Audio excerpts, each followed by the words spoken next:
Como cada noche aquí estamos para compartir con usted esta última etapa del día.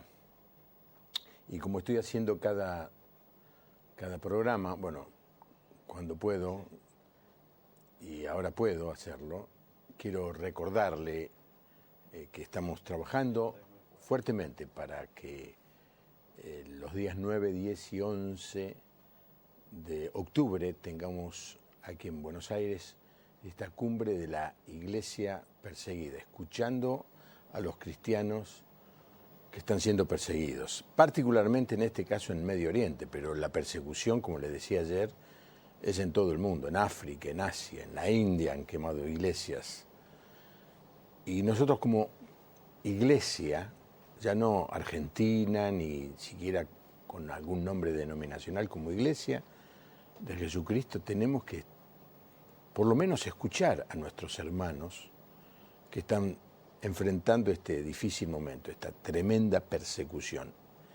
Hacía muchísimos años que no se vivía una crisis humanitaria como la que se está viviendo en este momento. La pobreza, la injusticia, la inequidad en la distribución de las riquezas ha hecho que cientos de miles de personas quieran ir a los lugares donde hay trabajo, donde hay comida, donde hay educación, pero esos países no quieren en muchos casos y en otros casos no pueden recibir a tantos. Escuchaba hoy a alguien que echaba una palabra de juicio contra España, contra Italia, pero hay que estar en esos países que a su vez tienen su propio problema para decir, bueno, podemos recibir. Alemania dijo 100.000. Y ahora la noticia de las últimas horas es que dentro de esas que está recibiendo hay infiltrados del grupo guerrillero ISIS. No es fácil, no es fácil. Estamos viviendo un momento muy complicado. Pero algo tenemos que hacer.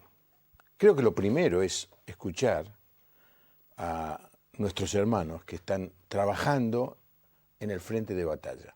Miremos este video y después le vuelvo a mencionar la página de internet donde usted se puede informar y animarlo a que usted y miembros de su iglesia formen parte de esta cumbre. Veamos el video.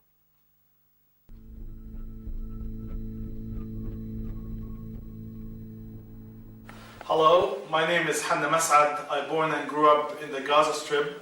I pastored Gaza Baptist Church for 12 years, the only evangelical church in the whole Gaza Strip. But now here in Jordan, I'm pastoring Iraqi refugee church. We minister to hundreds of families who fled the persecution of ISIS and found a refuge here in Jordan. Many of them lost everything and barely they came with their clothes they have on. And it's been an honor and privilege to minister to them. Brothers and sisters, I'm looking forward to see you soon in Buenos Aires and also in Cordoba. See you there. God bless you.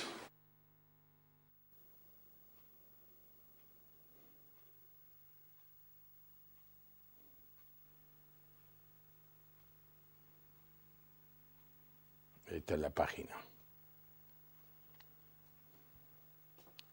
Me decían los que están organizando la conferencia que luchan contra esta costumbre bien argentina, de la que yo también soy parte, de inscribirse a último momento, dejar todo para el final. Por la duda me surja alguna otra cuestión, no tenga plata, no tenga tiempo, pero eso hace que la organización sea muy difícil. Así que yo le pido, porque faltan 30 días para eso.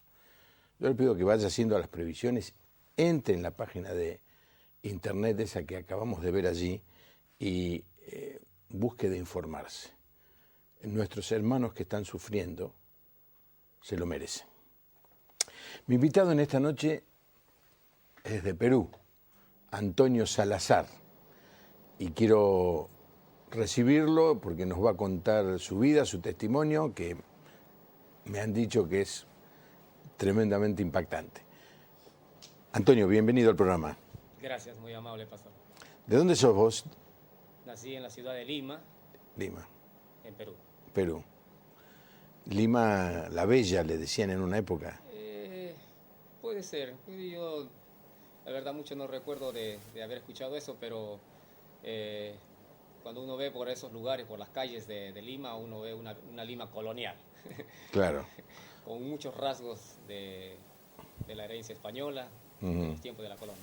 Esos balcones ahí cerca. Balcones, ¿Qué que cosa? todavía quedan algunos. Que quedan algunos, sí, cerca del palacio, ¿no es cierto? Palacio, la Lima cuadrada que era en aquel entonces, porque era muy chica. Hoy Lima es una enorme ciudad que se ha expandido por diversos, a los 4 puntos. La Lima cuadrada era solamente unas cuantas calles alrededor del palacio. Pero vos ya cuando naciste ya eso... Ya era un poco más grande, por supuesto. Sí. ¿Y a qué te dedicaste, Antonio? Estudié varias cosas estando en el Perú. No las pude ejercer ninguna porque al final terminé dedicándome a la tarea propiamente pastoral. Estudié en una escuela técnica electrónica, nunca la ejercí. Después hice otros cursos más de refrigeración, pero nunca las ejercí. Fui al seminario siendo muy joven y de ahí en más me dediqué de lleno al ministerio evangelístico y pastoral. Pero antes de todo eso viviste una vida un tanto peculiar. A ver, no, me tengo que tener cuidado a ver qué palabra utilizo. Sí, la verdad que recordar esto, a veces yo cuando he tenido la oportunidad de decirlo, es como volver a abrir una herida que ha cicatrizado. Y muchas veces me cuesta decir algunas cosas y cuando solamente retomo un poco el sentido que tiene todo esto, me animo a hacerlo, pero no dejo de emocionarme mucho. Claro.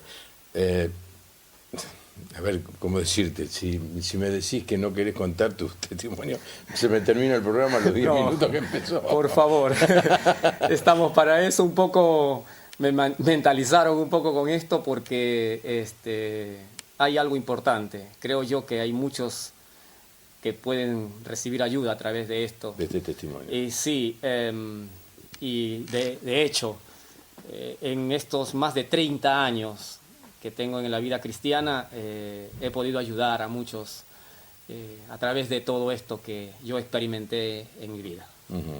Bueno, aquí está entonces nuestro invitado Antonio Salazar. Vamos a dar los teléfonos, el 4568-6667, para que usted nos llame, y luego el otro número, el 15-6041-3585, para que usted envíe mensajes de texto. Ayer tuvimos un programa, suele suceder aún en los mejores canales, que los del sonido pasan por delante de la cámara. Ayer tuvimos un programa muy interesante con alguien que sabe mucho de Facebook, y le pedía yo a la audiencia, le pedía que le pusiera me gusta a la página de Facebook de La Puerta Abierta TV. A ver si podemos poner la página La Puerta Abierta TV, porque la verdad es que aprendimos que si uno pone algo, pero los demás no reaccionan, no lo copian, no lo repiten, no le ponen me gusta, es un mensaje que no tiene ningún valor. Entonces así tengo la oportunidad de decirle a la audiencia que ponga me gusta, ¿no? Bueno, en eso estuvimos ayer y me decía, no entré a ver las estadísticas, que algunos televidentes, no todos los que yo hubiera querido, pero algunos televidentes pusieron me gusta en la página y en el mensaje que estamos dando, porque son dos cosas, una cosa que le guste la página a uno y otro que le guste uno de los mensajes que están dando. Allí está la foto con el invitado de ayer, así que entre a la página y mírelo. Mi invitado entonces, Antonio Salazar, y nos va a contar, un poco la vida.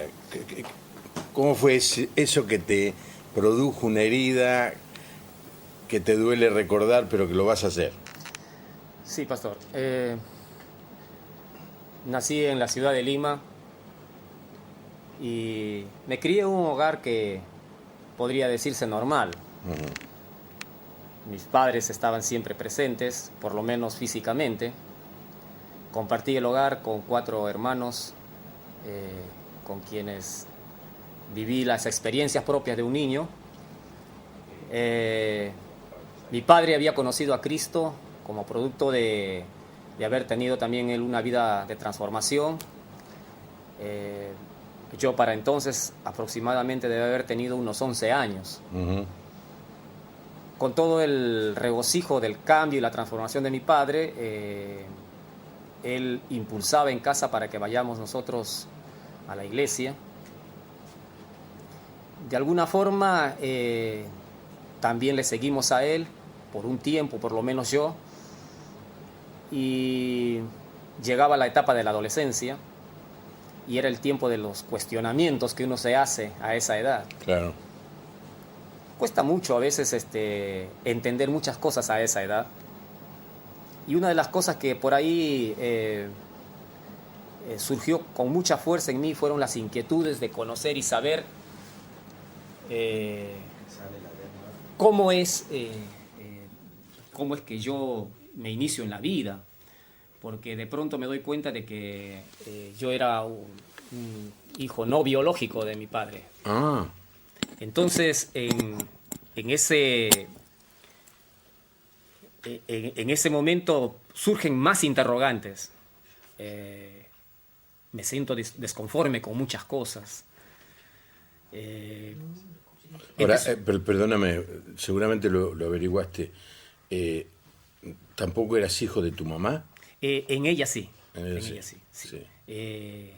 Lo que pasa que esto yo me vengo a dar cuenta de mi padre mucho tiempo después, porque yo no lo noté, porque hubo en él una actitud muy amable, demasiado amable, vamos a decir así, que no se podía notar.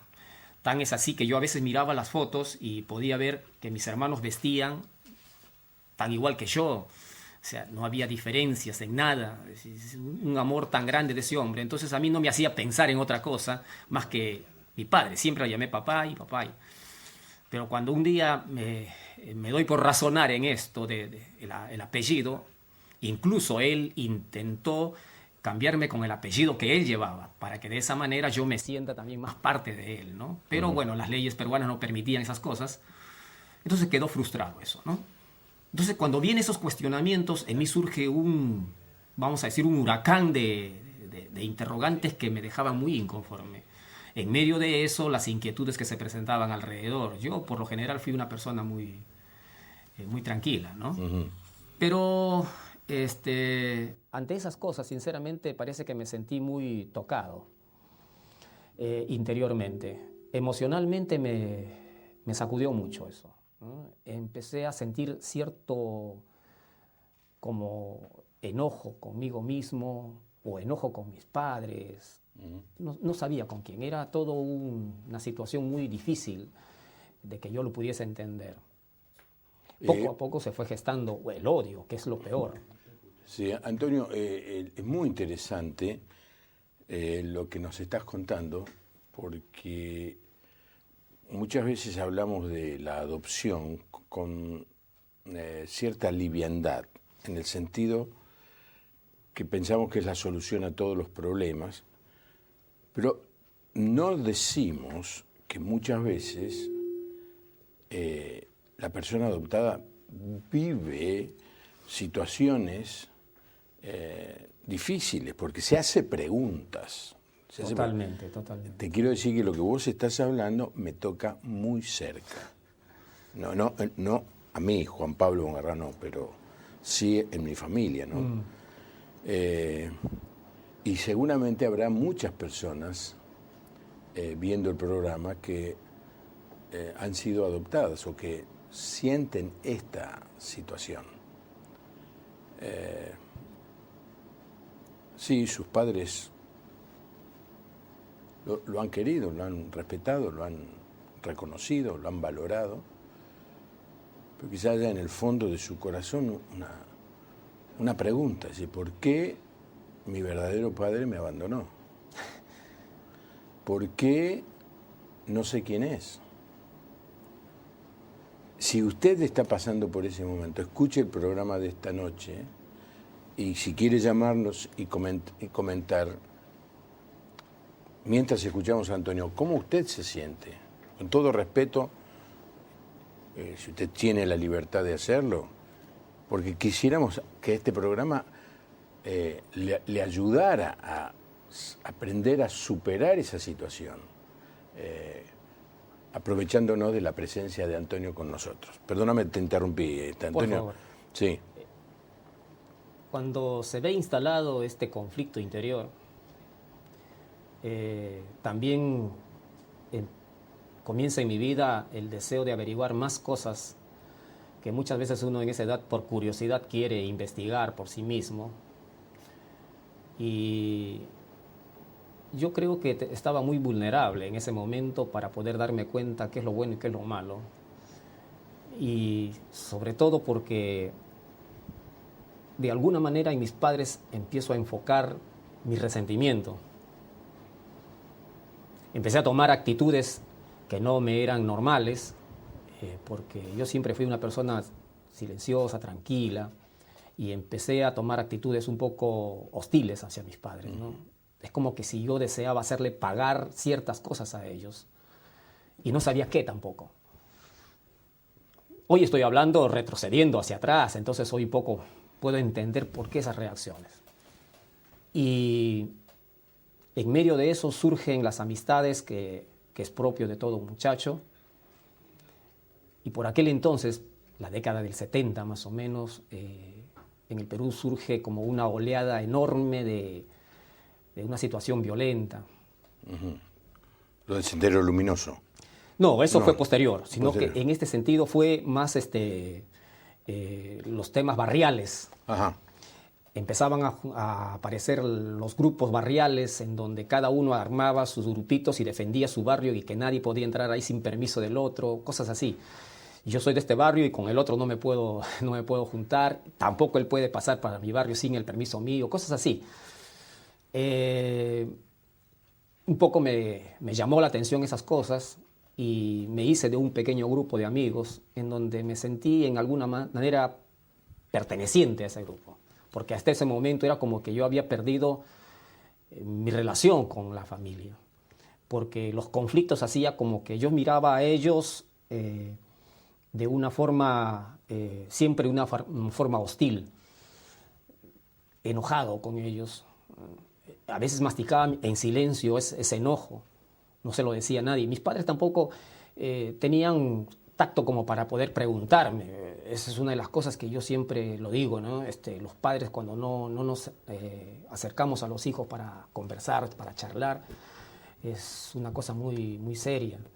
Mis padres creían que darme amor era simplemente darme todo aquello que tenía que ver con lo material. Yo no puedo quejarme de que alguna vez me faltó comida en casa, que me faltó ropa, tuve las ropas incluso hasta de marca. Nunca me faltó un calzado, no sé lo que es andar sin zapatos. O sea, hubo todas esas cosas en casa, pero lo que no había era ese momento en donde uno se puede sentar con el hijo y conversar y charlar y decirle, hijo, te amo. Uh-huh. O sea, por la parte de los afectos, un poco de descuido, tal vez. Entonces, menos para poder charlar, ¿no? En ese ambiente encuentro en los amigos, más bien que me escuchan, que de alguna manera se solidarizan con mi actitud hostil. Entonces veo en ellos un refugio, sin pensar que más tarde esto me llevaría a una situación bastante dura. Uh-huh. Es ahí cuando empezamos a frecuentar momentos violentos.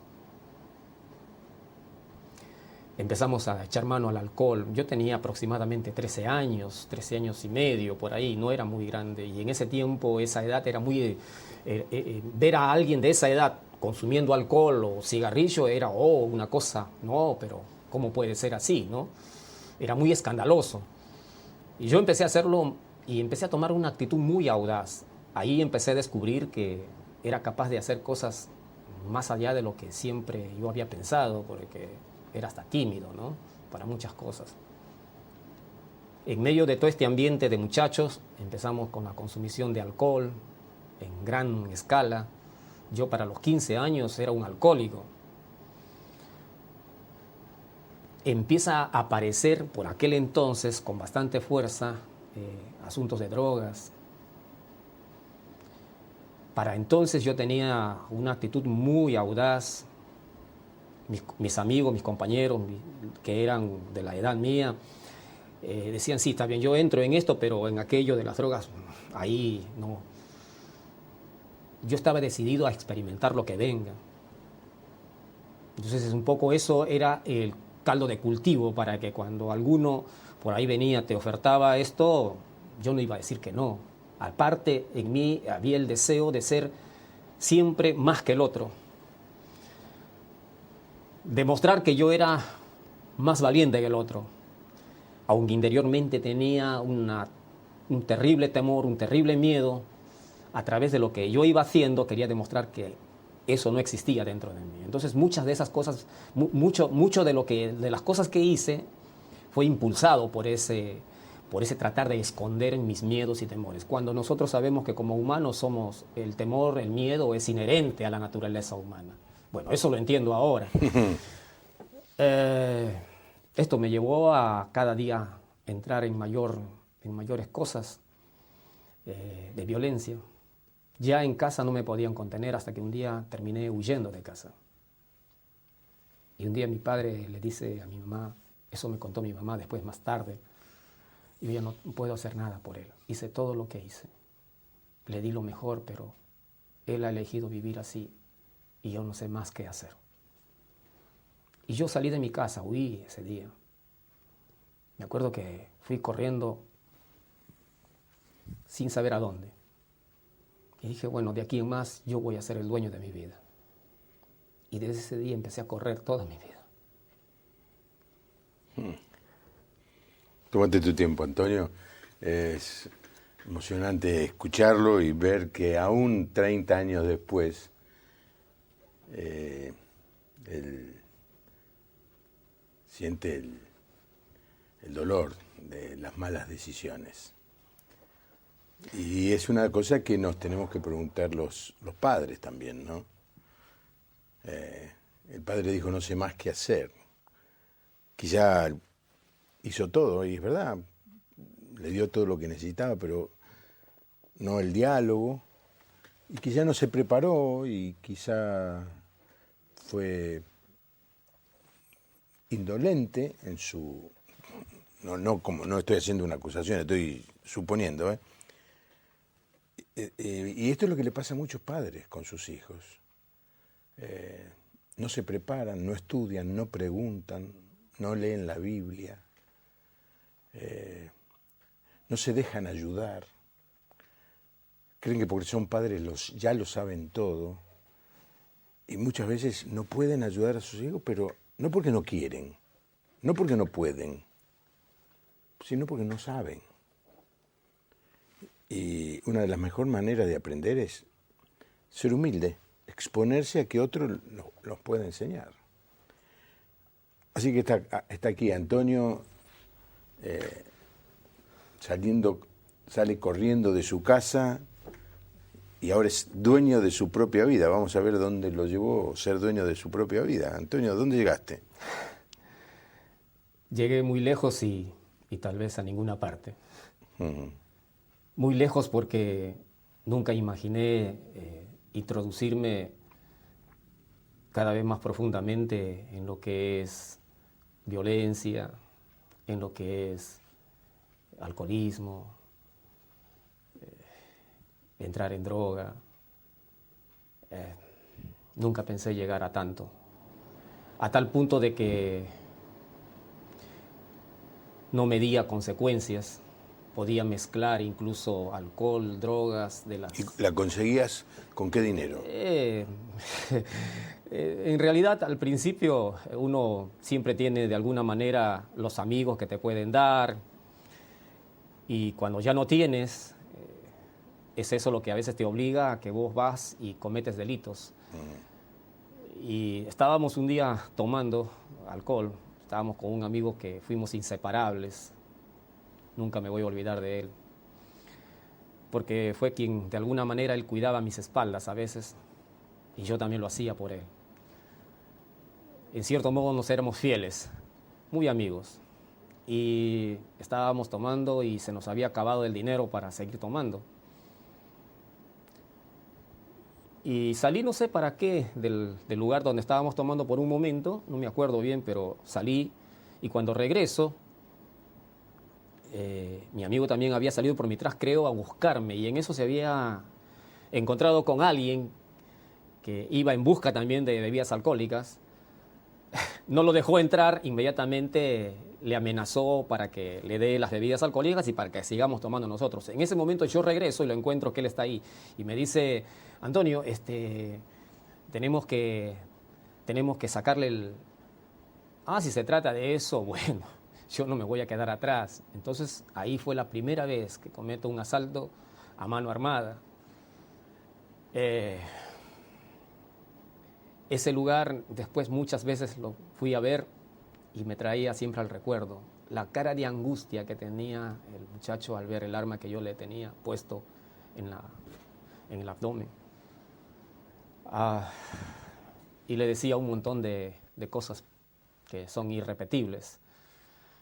Y el muchacho prácticamente temblaba de una manera que hasta hoy me estoy recordando, ¿no?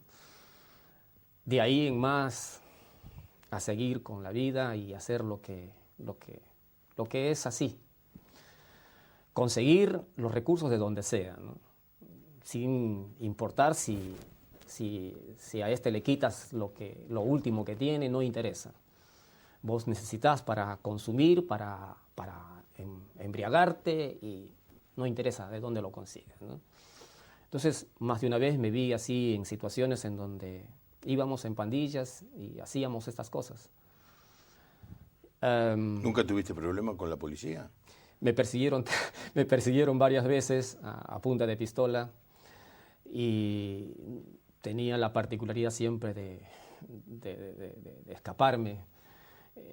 Una de las cosas que sí aprendí mucho ahí, y mis amigos, mis compañeros a veces me decían: cuando empezás a correr nadie te alcanza, y tenía las piernas muy ligeras. Aparte el peso también me ayudaba bastante. Corría mucho. Era muy rapidísimo, y si uno tenía que hacer algo de eso, lo que menos podías hacer es ser pesado para correr. Entonces muchas veces yo servía para esas cosas. Me acuerdo que una vez vino una redada, no estábamos haciendo nada, solamente estábamos ahí en grupo. Viene la policía, baja de un vehículo y nos rodea a todos y nos dice: todos quietos contra la pared. A mí no me van a agarrar. Me agarré, hice 2, 3 amagues y salí corriendo. Corrí tanto, y el policía con la pistola en mano me decía: paras o te mato, paras o te mato. Yo estaba decidido, dije: aquí no me van a agarrar. Me agarran muerto. Y corrí haciendo zigzag, y en eso me doy cuenta que un hermano mío estaba por ahí andando. Y lo iban a confundir con el grupo porque mi hermano no tenía nada que ver. Me di el tiempo para esperar, tomarle de la mano y correr con él y escapar prácticamente de una manera desesperada. Salí de esa vez, yo creo que Dios me guardó ahí, porque había justo unas pilas de ladrillos, y entre esos ladrillos, que eran varias pilas, ahí me metí entre esas cosas así, y era un lugar donde no había mucha luz. Entonces ahí me perdí, y el policía tuvo miedo de entrar ahí porque era un barrio que parece ser que él no lo conocía, ¿no? Entonces así pude fugarme. Esa fue una de las veces. Y después otras veces que en ese tiempo, por ejemplo, estaba la dictadura y había toque de queda.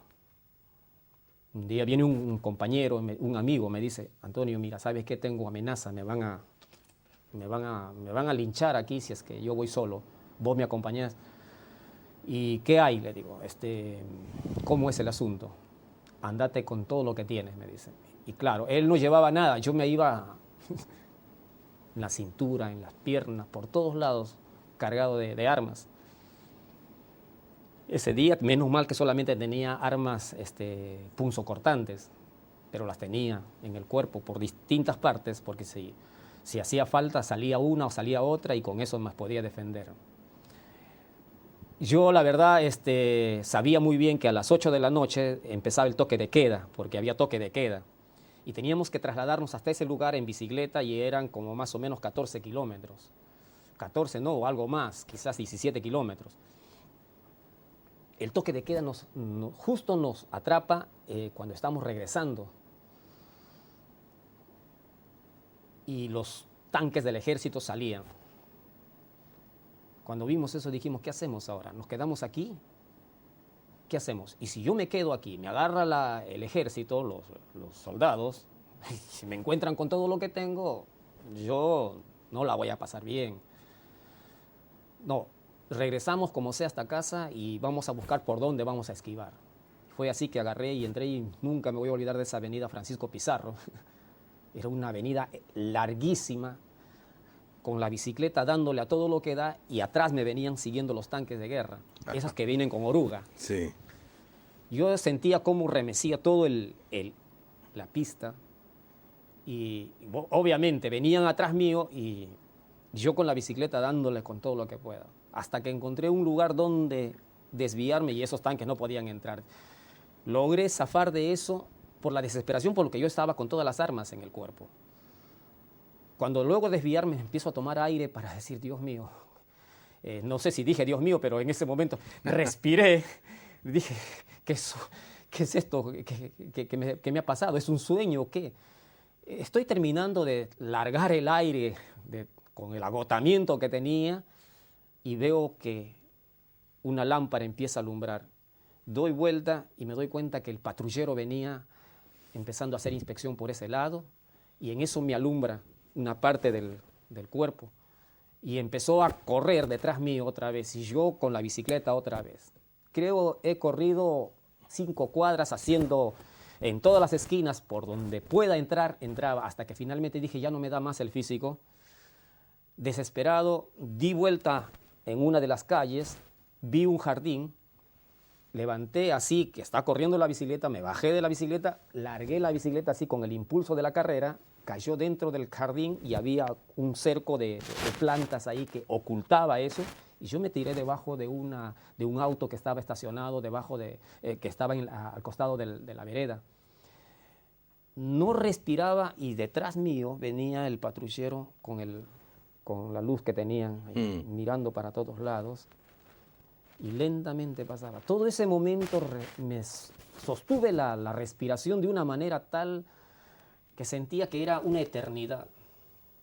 Yo sinceramente sentía que en ese momento para mí era el final, porque si me agarraban ahí con todo lo que tenía, yo fácilmente entraba al penal y no salía no sé por cuánto tiempo. Y era un chico de ¿cuántos años? De 17 años. Para ese entonces yo me había metido en muchas cosas. Y Antonio, ¿cómo? Porque es linda la historia esta, pero ahora queremos que nos cuentes cómo saliste de todo esto. Un día,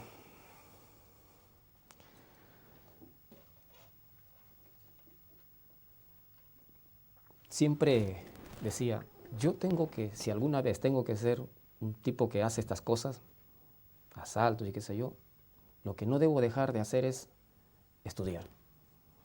Y esa fue una de las cosas que siempre valoré, en medio de todo lo malo que tenía. Y ese año, estoy hablando del 78, allá las clases empiezan en el mes de abril, en Perú, y por el mes de marzo, más o menos, uno da los exámenes para poder, si tienes materias, cosas así. Yo no sé por qué razón, no recuerdo si ese año di algunas materias que estaba desaprobado, no me recuerdo sinceramente. Lo que sí recuerdo, y fue lo que me llevó precisamente al Señor, me fui para matricularme. Pero fui en la última semana prácticamente, como tenía ese desorden en mi vida, hacía mis cosas que a mí más me interesaban y esto lo dejé para Dejaba el último. todo para el final. Para el final. Como los pastores y los que quieren venir a la cumbre, pero dejan todo para Y el para final. el final, ¿viste? Sí. Esto es un poco de los latinos, ¿no? Voy y me recibe el director de estudios. Yo no esperaba que él me reciba en ese momento, cosa inusual. Muy inusual. Y me dice, ¿venís a esta hora? ¿Venís en este momento cuando ya todos están, ¿cómo se llama? Mañana deben empezar con las clases. ¿Y vos vienes ahora? Entonces le dije, sí, le dije cualquier cosa, como para justificarme. De una manera muy fuerte, empezó a gritar y agresiva. Me empezó a describirme todo lo que yo era. Yo no sé si él sabía algo, pero empezó a decirme sinvergüenza, delincuente. Yo no le había dicho nada malo, pero este hombre me empezó a decir esas cosas y me sentí muy mal. Provocó en mí una ira y me dijo, le dije, pero vengo a matricularme, matricúlenme. Me echó de la escuela, ¿no? Te vas, no te queremos aquí nunca más. No sé si habrá averiguado algo de mí, yo no, hasta ahora me pregunto, nunca le pregunté tampoco a él. Me echó y me fui. Pero me fui con un enojo terrible porque dije, esto me lo va a pagar. Este no sabe con quién se ha metido.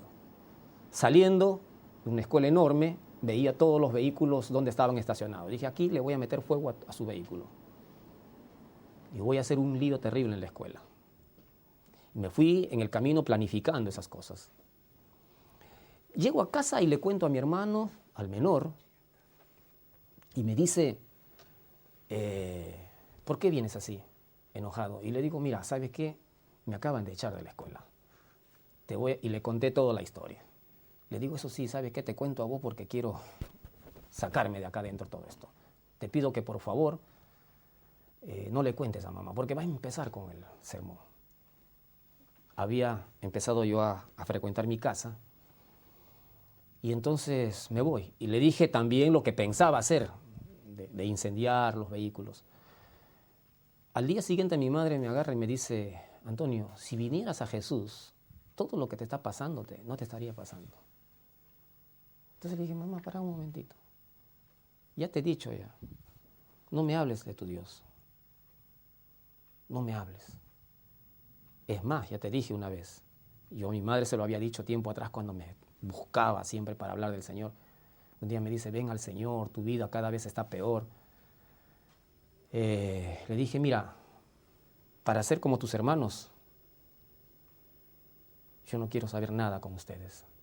Resulta que la última noche que yo había ido como adolescente a la iglesia, había visto que algunos hermanos se habían puesto muy agresivos con el pastor y lo habían hecho llorar.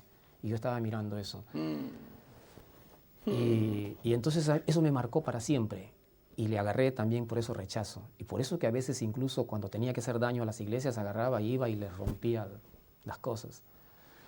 Y entonces a mi mamá en esa oportunidad dije, mira, para ser como tus hermanos prefiero no ir a ninguna parte donde ustedes dicen que adoran a Dios. Y si yo algún día llegara al camino que ustedes dicen que es bueno, yo no voy a ser como ustedes. Yo voy a ser de verdad bueno. Y es más, voy a ser el pastor de ustedes. Y burlándome así salí de casa. Y entonces esa vez cuando viene a hablarme mi mamá, cuando se enteró de lo que me habían hecho en la escuela, me dice, hijo, mamá, ya te dije, ¿no? Para con eso. Hijo, escúchame por última vez, me dice. Y cuando mi madre empezó a escucharme, mi madre empezó a hablar, yo la empecé a escuchar con disgusto, pero al mismo tiempo con curiosidad. Porque ella me dice, yo voy a orar a mi Dios y Él va a hacer el milagro. Mamá, le dije, basta con eso. Si tu Dios hace que yo vuelva a la escuela, porque me habían echado feo, si tu Dios hace que yo vuelva a la escuela, ¿sabes qué? Yo voy a entregar mi vida a Cristo. ¿Qué te parece? pero lo hice de una manera burlona. Entonces, a ver si tu Dios puede. Me dijo, mi Dios puede todo, me dice mi madre, y salí yo. Yo me di cuenta que mi madre se había entrado a la pieza a orar. Y después ella había ido a la escuela, después de orar, y se encontró con personas, conversó con las personas de la escuela, no sé cómo, y me dice al día siguiente, no sé cómo lo logró, pero al día siguiente me dice, hijo, lleva los papeles, entra y entrégale los papeles a tal persona. Pero yo lo conozco a esa persona, era uno de los preceptores, y era uno de los que yo veía que en probabilidades de que me reciba, no. Voy al día siguiente, entrego los papeles, me recibe, ¿vos eres Antonio? Sí, bueno. Y empieza a escribir en ese momento mi nombre, todo en el registro. Termina de escribir y entra el director de estudios. Y nuevamente me dice, ¿y este qué hace aquí? Me grita fuerte a mí y le grita al preceptor. Y yo me quedé otra vez asustado. Y le digo, y entonces el preceptor temblando, porque era un hombre muy furioso, me parece, cuando se enojaba, yo nunca lo había visto así, le dice, estoy inscribiéndole, pero ¿cuántas veces le he dicho que no quiero que reciban más a nadie? Y sobre todo a mí. Le dice, sí, pero ya escribí el nombre. ¿Y quién te mandó? Bueno, vos harás una aula para él solo o no sé cómo, pero lo acomodarás vos. Yo no quiero saber nada. Y entonces el preceptor me dijo, tranquilízate, me dice, andate nomás, yo me las arreglo. Ahí es cuando empieza algo extraño. Y esto venía recordando y hace unas 2, 3 noches, mientras todavía estaba descansando, era de madrugada, recordé esto. Y luego me había despertado y estaba recordando esto, que les voy a decir en unos instantes. Y mientras recordaba, entre dormido lloraba. Porque fue algo que yo no tengo otra explicación más para decir que solamente es el Señor. Cuando salí, después de que el preceptor me dijo, andate, me voy, termino llegando a la puerta principal de la escuela y en ese momento ocurre algo totalmente extraño a lo que yo había vivido hasta ese entonces. Siento como una especie de adormecimiento en todo mi cuerpo. Mi mente como que se siente como si hubiese, ¿cómo te podría decir? Como somnoliento. Y yo en algunas veces le digo a algunos, como para hacerles entender, es como si me hubiese fumado un poco de marihuana, porque la marihuana provocaba algo parecido. Y yo sentía como que iba caminando, pero al mismo tiempo como si alguien pusiese debajo mío algodón o algo así. Iba caminando, consciente de que estaba caminando, pero al mismo tiempo como que me iba escapando de todo lo que es ese ambiente de la escuela y todo lo demás. Quería hacer cosas y seguía caminando solamente sin poder dominar todo mi ser como debería ser normalmente. Llegué hasta la avenida, una avenida enorme parecida a la 9 de julio, peligrosísima para pasar en un estado de embriaguez, y en ese momento yo me sentía peor que eso porque me sentía como que estaba dopado. Así, en ese estado, pasé la pista, llegué a la parada y dije, ¿qué me pasa? ¿Qué me ocurre? Yo ese día no había fumado nada, no había tomado nada, el desayuno a las justas, creo, y la comida que comí normalmente. ¿Y qué me pasa? Subí al colectivo, agarré el colectivo, me bajé del colectivo y seguía con esa misma sensación. Yo no entendía qué me estaba pasando. Cuando llego a casa, sentí como que alguien había hecho algo extraño dentro de mí y yo no entendía nada. Le digo a mi madre, ¿sabes qué? Ya está. Tu Dios cumplió. Me di la vuelta y me fui a otro rincón y le dije, ¿y ahora qué quieres de mí? Mire lo que yo soy. No me quiero ni a mí mismo. Yo había intentado matarme. Tengo una marca aquí a la altura del corazón. La daga no salió por el otro lado porque por la gracia de Dios. Y le dije, ¿qué quieres de mí? ¿Cómo yo voy a cumplir? Mira lo que soy. Solamente hubo un silencio y salí. Mi madre en algún momento se encontró conmigo y me dijo, hijo, ahora tienes que cumplir tu promesa. Me di vuelta y fui por el camino de la calle y estuve con esa lucha. Eso fue un viernes, estuve un sábado y el sábado tenía una fiesta, una invitación para ir por ahí a una fiesta y dije, tal vez si me voy a la fiesta se me va a pasar esta lucha que tengo dentro de mí. Fui ese día, me embriagué a lo que más pude, no podía, adentro había algo que me inquietaba.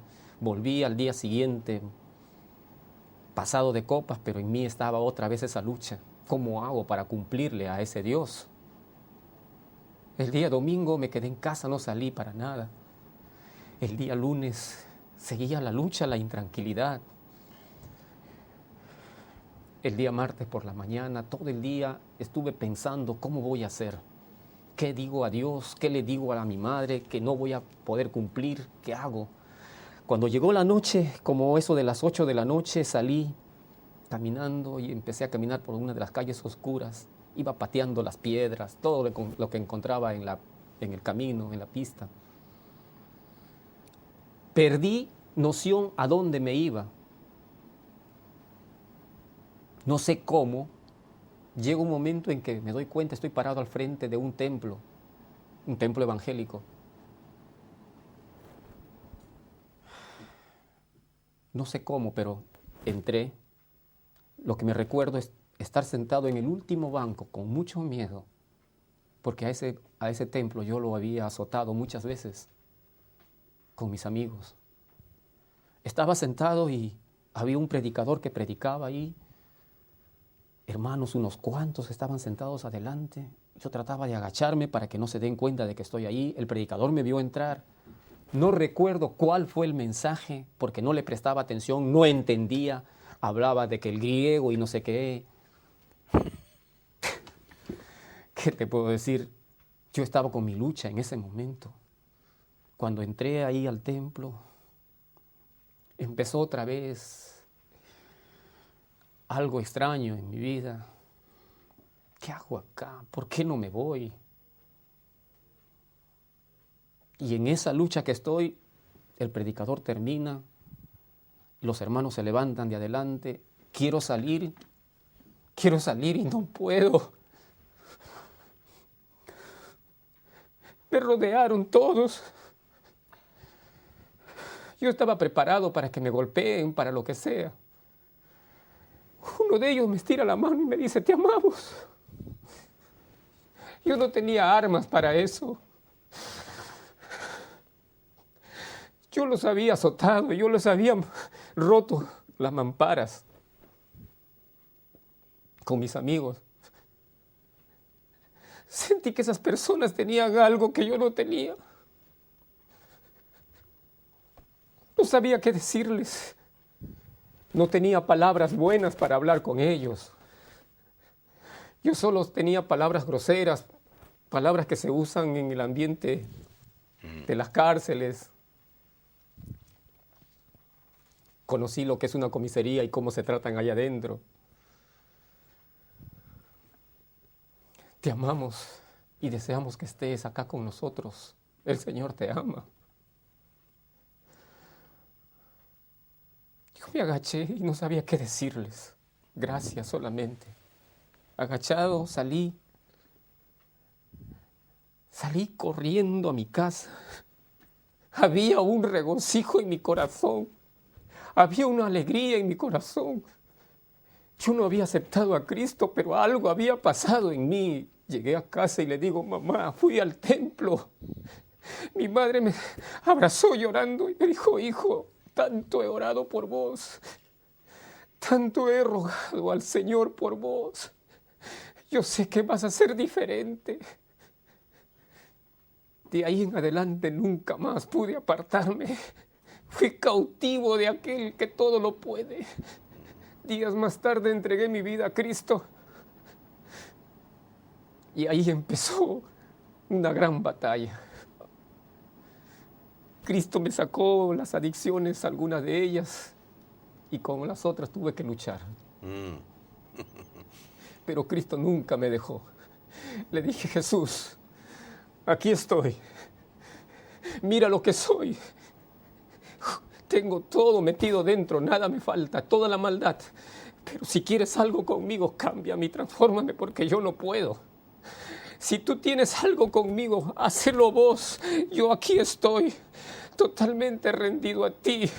Mira, Señor, hasta mi vida la puse, Señor, en riesgo. No quiero más. Estas armas ya no me sirven. Renuncio a todo esto. Ahora quiero ser de la pandilla de Jesucristo. Ese día creó el Señor. Ese día creó el Señor. Empezó a obrar en mi vida de una manera mucho más fuerte. Porque después vinieron las luchas con mis amigos. Y fue muy duro. Por mucho tiempo me tuve que recluir yo mismo, apartarme de mis amigos, porque me empezaron a menospreciar, a insultar, a amenazarme. Uno de ellos me decía, el mejor amigo que tuve, me dijo, semejante demonio, me vas a venir a decir ahora que eres un ángel, si vos eres más malo que yo.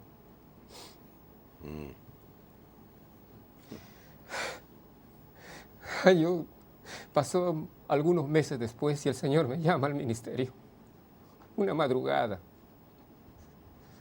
El Señor, no sé cómo, pero me hace ver el mismo lugar que por primera vez yo cometí el asalto, para decirme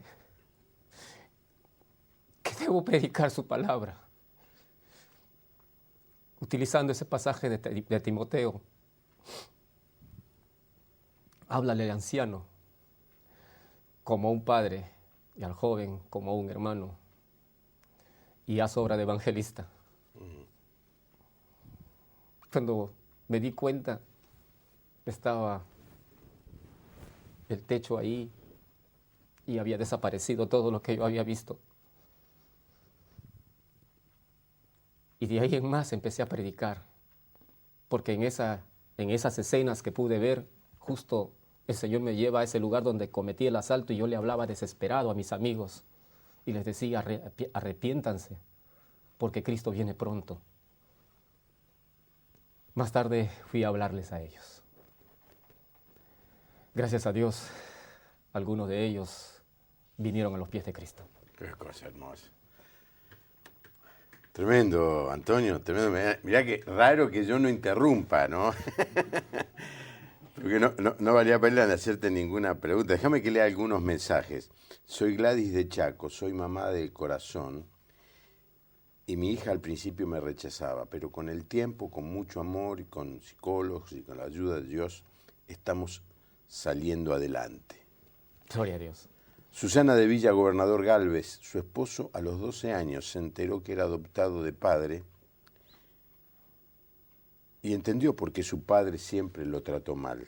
Desde ese momento sufrió depresiones y no quiere saber nada de Dios. Ay, me gustaría saber, Susana, si está viendo el programa su esposo con usted. María Luna de Tucumán está emocionada por ver al pastor a quien conoce. Saludos a su familia. María Luna de Tucumán. ¿Anduviste por Tucumán alguna vez? Sí, fui misionero por 15 años en Tucumán, Bueno. por la iglesia armenia. Marcos Cruz de Tucumán le manda saludos al pastor, quien le dejó un hermoso ejemplo de su persona, dándonos muy buenos consejos siempre, acá en la cabaña, dice. Sí, la misión de Alto Verde. Y a propósito, un saludo muy grande a mis hermanos ahí en la cabaña, en la misión. Todos ellos para mí han sido una bendición y son una bendición aún todavía porque los guardo en mi corazón. Así que un saludo muy grande a toda la misión de Alto Verde, la cabaña, a los hermanos ahí que siempre me dieron su afecto y su amor, y ellos también son parte de toda mi historia. Sí, ¿sabían que venías acá? Algunos de ellos sí, algunos de muy ellos. bien. De Marcos Cruz no sé, él se habrá enterado por alguna forma, no sé, pero Marcos Cruz es un hermano que también creció con nosotros en la iglesia. Eduardo de José González dice, muy bueno el programa, nos deja una gran enseñanza. Si tuvieras que decirle algo a alguien que está viendo el programa, no nos quedan muchos minutos, apenas te doy 2 minutos. Bárbaro. Pero por alguna razón se entregó a la bebida, a la droga, reniega de Dios. Dice, pero a mí no me va a pasar lo mismo que le pasó a Antonio, yo no siento nada. ¿Qué le decís? Mira, la persona cuando llega a tocar fondo muchas veces, uno se da cuenta de que no hay otra salida más que recurrir a Dios. Cuando los esfuerzos humanos son inútiles y no hay nada para hacer humanamente, solamente Dios es el único quien te puede ayudar. Yo ya he llegado al estado de querer suicidarme, porque todo lo que había bebido, todo lo que había consumido, todo lo que yo había hecho, nada me satisfacía. Me sentía odiando a todo el mundo, me odiaba a mí mismo. Y gracias a Dios porque me hablaron de Cristo y que me hablaron de que Él me ama, a pesar de lo que soy. Y yo creo que cuando uno tiene estas cosas en el corazón, el único quien puede entenderte, comprenderte, es Jesucristo. No hay otra cosa. No hay otra salida. Él es el quien te entiende, Él es el quien te comprende, Él es el quien te escucha, aun cuando silenciosamente tal vez está a tu lado, Él te está entendiendo y comprendiendo perfectamente. Y es bueno hablarle y decirle, Señor, aquí estoy. Mira, esto es lo que soy. Ser sincero, ser honesto delante del Señor en ese momento, aun cuando no veas y no sientas nada. Pero Él está. Y se va a hacer realidad en la vida de uno. En el día a día se va a hacer realidad. Y cuando hay estas cosas, estos recuerdos, estas situaciones de experiencias malas, yo pienso que nosotros como padres no deberíamos descuidarnos de nuestros hijos, conversar, charlar, no dejar de hablarle del Señor. Y sobre todo lo que hizo mi madre, orar mucho por mí. Mi madre empleaba la oración como un estilo de vida. Gracias, Antonio, por venir. Por favor. No, se quedó corta la hora, tendríamos que tener un rato más, pero se terminó la hora y estoy seguro que toda la audiencia está tan conmovida como estamos nosotros acá en el estudio. Gustavo de Corrientes dice, mi papá es alcohólico y no se valora, no sé dónde acudir, soy católico, estoy mirando el programa. Busca una iglesia donde Oren por él.